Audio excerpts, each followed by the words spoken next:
Hello everyone, I am सुगम। Welcome back. तो कैसे हो आप सब? आई होप आप सब अच्छे होंगे।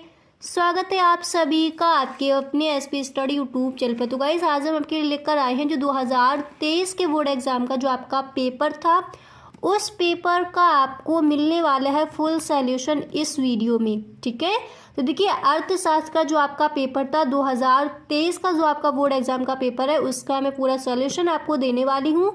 तो सबसे पहले आपके आए थे 10 बहुविकल्पीय प्रश्न। तो देखिए कौन कौन से आपके बहुविकल्पीय प्रश्न आए थे और कौन कौन सा ऑप्शन, मतलब 4 ऑप्शन दिए गए थे, कौन सा ऑप्शन आपका राइट था, वो सब कुछ मैं यहाँ पर आपको बताने वाली हूँ। तो वीडियो आपको पूरा देखना है, वीडियो को आप बिल्कुल भी स्किप ना करें। तो पहला आपका प्रश्न है, पेपर उठाकर आप देखिए, यही प्रश्न आपका दिया गया है कि निम्नलिखित में से कौन सा एक समष्टि अर्थशास्त्र का विषय नहीं है। ठीक है, तो इस तरह से आपको ऑप्शन दिए गए थे कि लोक वित्त, मुद्रा एवं बैंकिंग, विदेशी विनिमय। तो राइट आंसर क्या था? मांग का नियम। ओके, अब इसके बाद आपका देखिए नेक्स्ट यहाँ पर दिया गया था कि सीमांत लागत ज्ञात करने का सूत्र है MC बराबर TC अपॉन एन, MCN बराबर TCN माइनस TCN माइनस 1। तो यही आपका राइट है। आपको ऑप्शन मिला था MC बराबर NAC, नेक्स्ट है कि MC बराबर TFC प्लस TVC। ठीक है, तो ये वाला जो आपका ऑप्शन है 12 नंबर आपका सही था। ओके, अब इसके बाद देखिए आपका जो अगला विकल्प है वो यहाँ पर दिया गया था कि GNP तथा GDP में अंतर का कारण क्या है। ऑप्शन थे आपके मूल्यह्रास लागत, हस्तांतरण लागत, शुद्ध विदेशी साधन आय। यहाँ पर शुद्ध थोड़ा मिस्टेक है, आप साथ सीटी सा वाला बना लिया। ठीक है, शुद्ध अप्रत्यक्ष कर। तो ये वाला जो आपका ऑप्शन था वो राइट है कि शुद्ध विदेशी साधन आय। अब इसके बाद देखिए जो आपका नेक्स्ट है वो आपका दिया गया था कि प्रभावी मांग का संबंध है। देखिए इसी तरह से मैं आपको हर सब्जेक्ट के जो आपके पेपर थे 2023 बोर्ड एग्जाम के, वो सारे पेपरों के जो सॉल्यूशन है फुल सॉल्यूशन के साथ आपको वीडियोस मिलेंगी। तो अगर आप चैनल पर पहली बार आए हो, 2024 के बोर्ड एग्जाम के लिए आप अपनी प्रिपरेशन कर रहे हो, तो आपको इस चैनल को सब्सक्राइब कर लेना है। अगर आप करना चाहते हो अच्छे से, अगर आपको तैयारी करनी है तो आप चैनल को सब्सक्राइब कर सकते हो। अगर देखिए आप नहीं करना चाहते तो मैं ज़रूरी नहीं, मैं ज़बरदस्ती में आपसे नहीं बोल रही हूँ कि आप कर ही लो। ठीक है, अगर आप अच्छे मार्क्स लाना चाहते हो इस बार बोर्ड एग्जाम में तो फिर आप चैनल को सब्सक्राइब कर सकते हो। ओके, देखिए तो दिया गया है कि प्रभावी मांग का संबंध है, तो किससे है? JM कीन से। ठीक है, ऑप्शन आपको मिले थे AC पीगू से, JB से अल्फ्रेड मार्शल से और JM कीन से। तो आपका राइट आंसर कौन सा था? ये वाला। अब इसके बाद आपका जो विकल्प था वो दिया गया था कि पूरक वस्तुओं के लिए मांग की तिर्यक लोच होती है। ठीक है, तो यहाँ पर देखिए आपको ऑप्शन इस तरह से दिए गए थे कि धनात्मक, दूसरा ऑप्शन आपका दिया गया था ऋणात्मक, तीसरा ऑप्शन था आपका शून्य एंड चौथा था अनंत। तो राइट आंसर कौन सा था? ऋणात्मक। अब देखिए जो उदय बेटा आपने बोला था कि आपको इकोनॉमिक्स का जो पेपर है वो आपको चाहिए, तो पर्सनल ये वीडियो मैंने आपके लिए बनाया है। तो गाइस देखिए अगर आप इस वीडियो को देख रहे हो और आप भी बोर्ड एग्जाम की तैयारी कर रहे हो कि आप इस बार टॉप कर जाओ, इस तरह की अगर आपकी तैयारी है तो आप देखिए वीडियो को पूरा देखिए, वीडियो को आप भी बिल्कुल भी स्किप ना करें। और अगर आपको भी इसी तरह से किसी भी सब्जेक्ट के पेपर का फुल सॉल्यूशन चाहिए तो please tell me in the comment box में आप हमें ज़रूर बताएं। देखिए मैं ये नहीं कि बहुत सारे बच्चे कमेंट करें तभी मैं आपको वीडियो बनाऊं। एक बच्चा अगर कमेंट करता है तो उसी पर मैं उसकी मांग पर वीडियो देती हूँ। तो एक ही बच्चा है जिसका नाम है उदय, उसने बोला कि मैम मुझे इकोनॉमिक्स का जो 2023 का बोर्ड एग्जाम का पेपर है उसका मुझे फुल सॉल्यूशन चाहिए। तो ये वीडियो मैंने पर्सनल उसी बच्चे के लिए बनाया है। तो अगर आपको इसी तरह से वीडियो चाहिए हो किसी भी सब्जेक्ट की, ठीक है, तो आप भी हमें कमेंट बॉक्स में ज़रूर बताएं। ठीक है, नेक्स्ट डे ही आपको वीडियो मिल जाएगा। तो नेक्स्ट आपका था कि जब आय यानी बाई में वृद्धि ₹500 हो और उपभोग C में वृद्धि कितनी हो? 250 रुपये हो। तो सीमांत उपभोग प्रवृत्ति का मान होगा। तो कौन सा आपका ऑप्शन सही था? 1/2। ऑप्शन आपको मिले थे 2/3, 3/4, 4/5। ठीक है, तो आपका जो ये वाला ऑप्शन था 1/2 ये आपका राइट आंसर था। अब इसके बाद देखिए जो आपका नेक्स्ट प्रश्न है वो आपका ये आया था कि निम्नलिखित में से कौन सा लागत वक्र यू आकार का नहीं होता। तो कौन सा नहीं होता? औसत स्थिर लागत। ऑप्शन आपको दिए गए थे औसत लागत, सीमांत लागत, औसत परिवर्ती लागत। अब इसके बाद देखिए जो आपका नेक्स्ट विकल्प है वो आया था कि एक द्विक्षेत्रीय में राष्ट्रीय आय होती है। तो C+I+G, C+I, C+I+G+X या फिर C+I+G+N। तो आपका जो 7 नंबर पर ये दिया गया था ये आपका राइट आंसर था। अब इसके बाद देखिए जो आपका नवा प्रश्न है वो आपका इस तरह से पूछा गया था कि भारत में राष्ट्रीय आय का आकलन किसके द्वारा किया जाता है। तो किसके द्वारा किया जाता है? भारतीय रिजर्व बैंक द्वारा। ऑप्शन आपके थे वित्त मंत्रालय द्वारा, राष्ट्रीय प्रतिदर्श सर्वेक्षण संगठन द्वारा, केंद्रीय सांख्यिकी संगठन द्वारा। तो राइट आंसर कौन सा था? भारतीय रिजर्व बैंक द्वारा। अब इसके बाद देखिए एक और आपका देखिए विकल्प, मतलब आपके 10 विकल्प आए थे। तो नेक्स्ट ये था कि मंदी के समय कैसा बजट उपयुक्त रहता है। तो घाटे का बजट, सही ऑप्शन आपका यही था। ऑप्शन आपको मिले थे अतिरेक बजट, संतुलित बजट, प्रयुक्त में से कोई नहीं। ठीक है, तो ये वाला जो आपका ऑप्शन है वो राइट था। अब इसके बाद आप देखिए अतिलघु उत्तरीय प्रश्न आपके कौन कौन से आए थे। सारे प्रश्नों के आंसर मैं आपको इस वीडियो में देने वाली हूँ, तो वीडियो आपको पूरा देखना है। अतिलघु उत्तरीय प्रश्न, पहला प्रश्न आप पेपर उठाकर देखिए, दिया गया था कि कुल राजस्व, औसत राजस्व तथा सीमांत राजस्व का संक्षिप्त अर्थ लिखिए। तो आपको आंसर इस तरह से देना था। सबसे पहले आप हेडिंग डालते कुल राजस्व, फिर इसमें आप लिखते कुल राजस्व जिसे सकल राजस्व या कुल बिक्री के रूप में जाना जाता है, किसी भी व्यवसाय के सबसे महत्वपूर्ण पहलुओं में से एक है। इसके बाद आपको देखिए आपका अतिलघु उत्तरीय प्रश्न में तो आपको थोड़ा ही इसमें लिखना था, ज़्यादा आपको विस्तृत में नहीं लिखना होता है। ठीक है, अतिलघु उत्तरीय प्रश्न में। तो नेक्स्ट हेडिंग आपको डाली थी औसत राजस्व।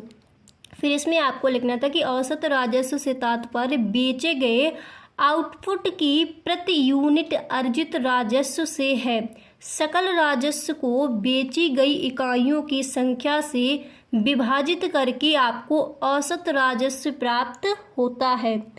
इसके बाद देखिए आपको नेक्स्ट हेडिंग डालनी थी सीमांत लागत। तो इसमें आपको लिखना था कि सीमांत राजस्व, यहाँ पर थोड़ा मिस्टेक हो गया, सीमांत राजस्व। तो इसमें आपको लिखना था कि सीमांत राजस्व सीधे कुल राजस्व से जुड़ा हुआ है, क्योंकि यह एक अन्य चर में परिवर्तन के संबंध में कुल राजस्व में परिवर्तन को मापता है।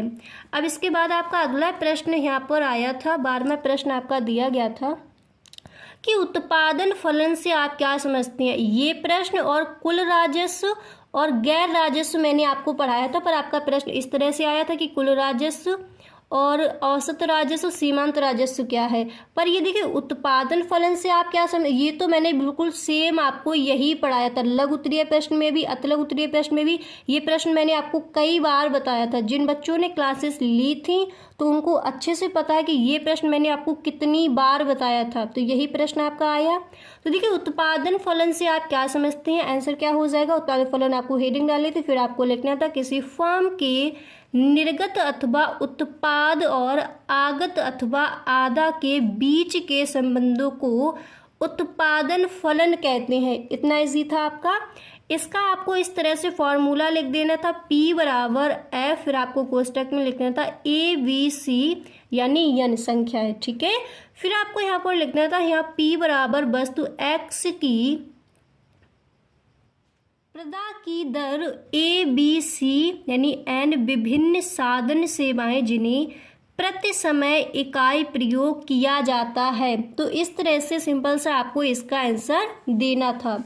अब इसके बाद देखिए जो आपका अगला प्रश्न है वो प्रश्न आपका आया था देखिए प्रश्न आपका नेक्स्ट यहाँ पर पूछा गया था, सीमांत उपभोग प्रवृत्ति से आप क्या समझते हैं, यही प्रश्न आया था आपको। तो इस प्रश्न का आंसर आपको इस तरह से देना था कि सीमांत उपभोग प्रवृत्ति, आपको आंसर में लिखना था कि आय में परिवर्तन के फलस्वरूप उपभोग में भी परिवर्तन हो जाता है, अर्थात जब आय में वृद्धि होती है तो उपभोग में भी वृद्धि होती है, और जब आय में कमी होती है तो उपभोग भी घट जाता है। सीमांत उपभोग प्रवृत्ति उपभोग में परिवर्तन तथा आय में परिवर्तन का अनुपात है। यह कुल अतिरिक्त आय का वह भाग है जिसका लोग उपभोग में प्रयोग करते हैं। सीमांत उपभोग प्रवृत्ति की गणना के लिए उपभोग में हुई वृद्धि अथवा कमी को आय में वृद्धि अथवा कमी से विभाजित कर देना चाहिए।